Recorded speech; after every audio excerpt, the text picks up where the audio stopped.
Hey, what's up everyone? I'm Colby from Sanitarian Productions. We're back today for another exciting G.I. Joe toy review for y'all. Today we have a treat, for me anyways, the 30th anniversary Renegades version of the Techno-Viper. This is a really awesome looking figure. The Techno-Viper itself was kind of one of those weird figures back in the day. I always really liked the figure, but it did seem a little out of place at the time, and this one really doesn't change that. It's still kind of goofy looking and still awesome at the same time. So yeah, we're gonna go ahead and open this thing up and take a look at all the accessories and the figure itself and do a quick review for you. So stick with us. Let's see if this thing holds up to my expectations from way back when.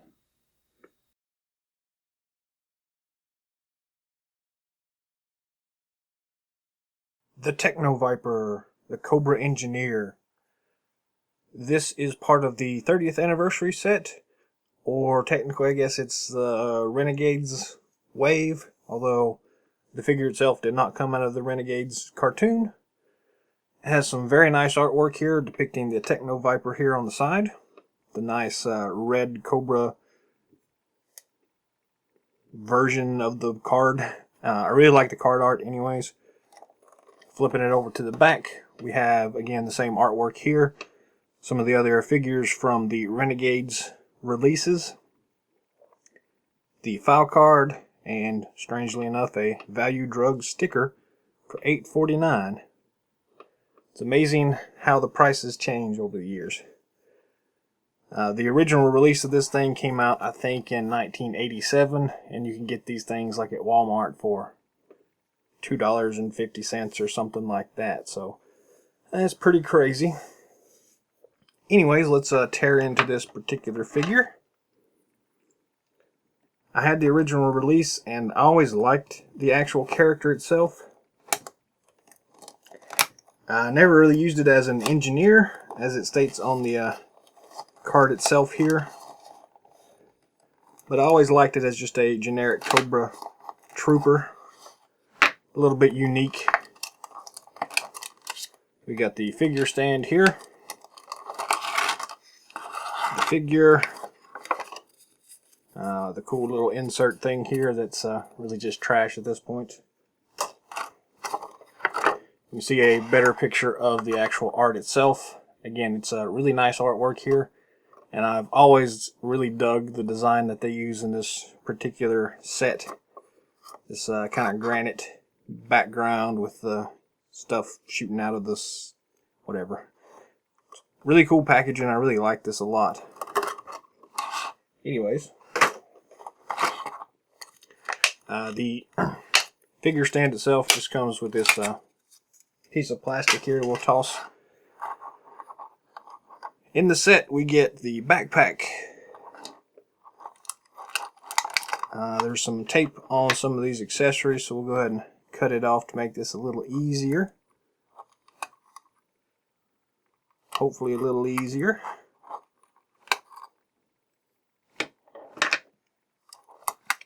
The hose for the backpack. Got the little blaster pistol. One of his engineered tools, a big claw looking thing. Wrench type thing. We also have some rubber bands around the figure itself. So let's go ahead and slice those off.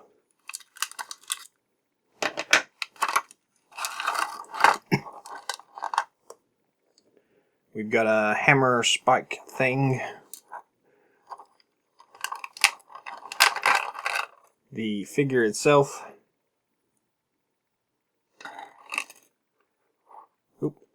His cool little laser gun thing here.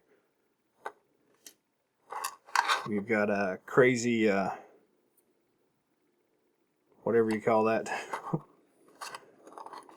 And another accessory here in this other claw thing. It actually looks like a claw.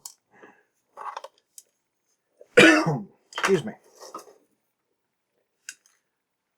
So, we get quite a few accessories in this particular figure release.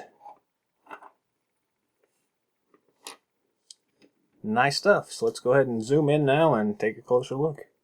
We'll start off looking at the figure stand like we normally do. Traditional Cobra figure stand. A nice Cobra emblem on the top. 2 pegs for the figure to stand on, and the code name up front, Techno-Viper. Beyond that, standard issue. Accessory wise, we have this cool looking cone. Nice detail work on it. Cobra symbol. Really nicely done, but again, not a lot going on for it. I think this is kind of a reused part. I believe they may have used this as one of the camera bases in one of their earlier releases. You can see the peg at the top where you could peg like the tripod in. But still, it works really nice, and I do like the green color. You can set this out as a caution.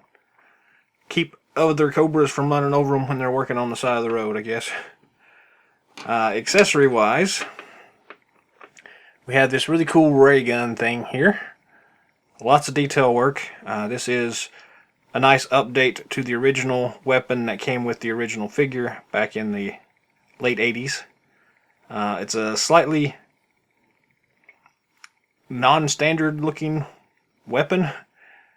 So it can either be a ray blaster or a welder or fusion cannon or whatever you want it to be, but normally it's some kind of ray gun for me.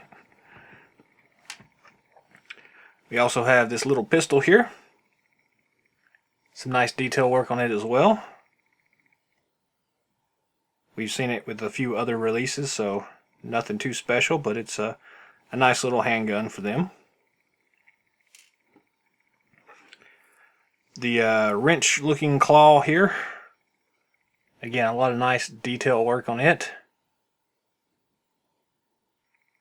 Very cool looking. There is a place here on the bottom to attach the hose so it can attach to the backpack. Same thing for all these weapons, and I guess I should add it also attaches to the ray gun at the bottom here. Then we've got this other claw looking thing. Again, a lot of nice detail work on this thing. I'm not a mechanic, so I don't really know exactly what all these things are used for. But let your imagination run. Moving on to this hammer spike thing. Pretty cool looking again. Again, they went to a lot of trouble and put a lot of detail work into this stuff. It looks really nice in this gray color. The standard hose pipe that attaches to the backpack and to the various weapons. Speaking of backpacks, we have this cool little backpack here. It's got a couple of different canisters on it that are non-removable. Pressure gauge over to the side, so again, some nice detail work here. It's got a handle at the top of it for them, or the bottom, depending on how you look at it.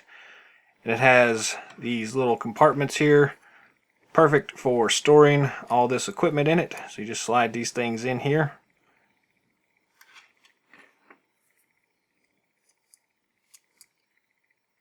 And they just kind of snap in place.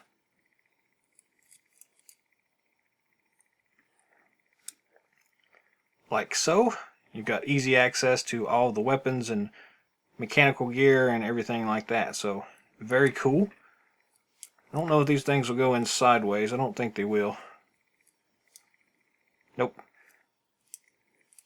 Just the one way. Or 2 ways if you turn them around to face the other way. Then the actual backpack itself pegs onto the back of the figure. You will probably have to move the jacket around a little bit to get the holes to line up correctly. But after that, should just go on pretty easily. You may have to move the vest quite a bit, actually. They have a tendency to run. There you go. Pegs on just like that. He's got all his weapons on the side with an easy reach. Very cool. Then again, you can take the hose pipe itself, stick it onto the end, whoops, to the end up here above one of these tanks, and the other end plugs into one of the weapons, like so. Pretty nice. Let's move on to the figure itself. This is a really nice looking figure, to be honest with you. Again, I always liked the original release back in the day, and this is a nice update to it. It's a nice reuse of a lot of different parts here, but it works really well in this particular scenario. Very cool looking. A lot of detail work on the figure itself, all the little hoses going every which ways. Some detail work on like the gloves itself. The helmet and face looks really awesome and kind of like Darth Vader.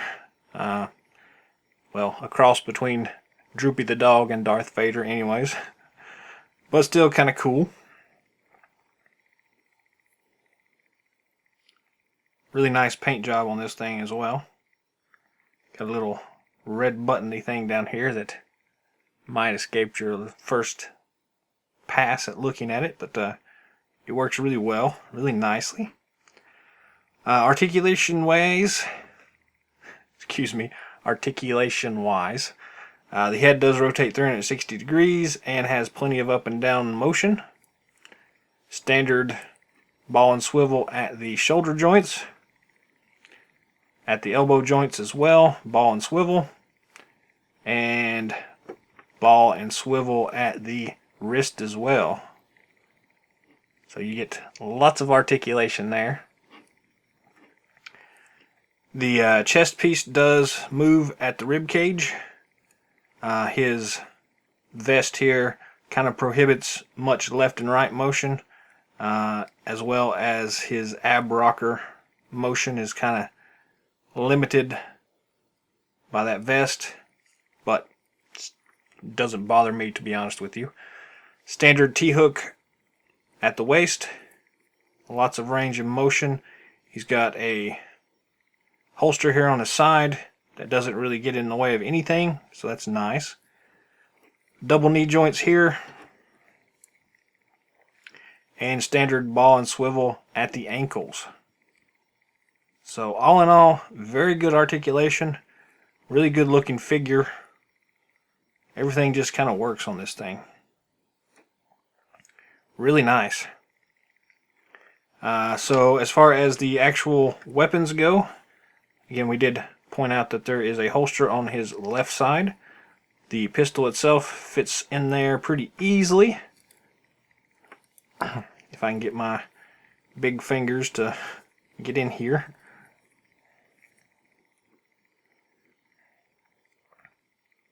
There we go. Press it. Whoop. For the most part, it just snaps in there. There we go. Locks in place. Not going to fall out, so nice to see the Cobras get a few of those little special treatments as well with the holsters, so very nice. Again, we pointed out earlier, the backpack fits on his back if you slide the vest over enough to line the peg holes up. You may have to move his wrist around a little bit to get it to line up correctly so he can hold whatever weapon you want him to have. Then the weapon itself slides in his hand pretty easily. And he's ready to go. And you can take out one of his other accessories if you want. You have to slide it out the side though. There we go. And it fits in his other hand pretty easily. So you can carry two weapons at once. And his other ones have plenty of places to hold on to it. The only thing you don't really have room for is his crazy caution cone. It won't even fit on his head. That's silly. But he's not going to really take this thing into battle, I don't think. It'll ride around in one of the vehicles. But yeah, all in all, really cool looking figure. A lot of great accessories. This one is a pretty stellar standout. Really awesome figure. Luckily, it's also pretty cheap right now. You can get one for, around the $20 mark with shipping most places. And that's a really good deal for this one. So I would say pick this thing up as soon as you can get one, because who knows before they start jacking up the prices on them. But it's an awesome figure. Well worth seeking out. Really cool.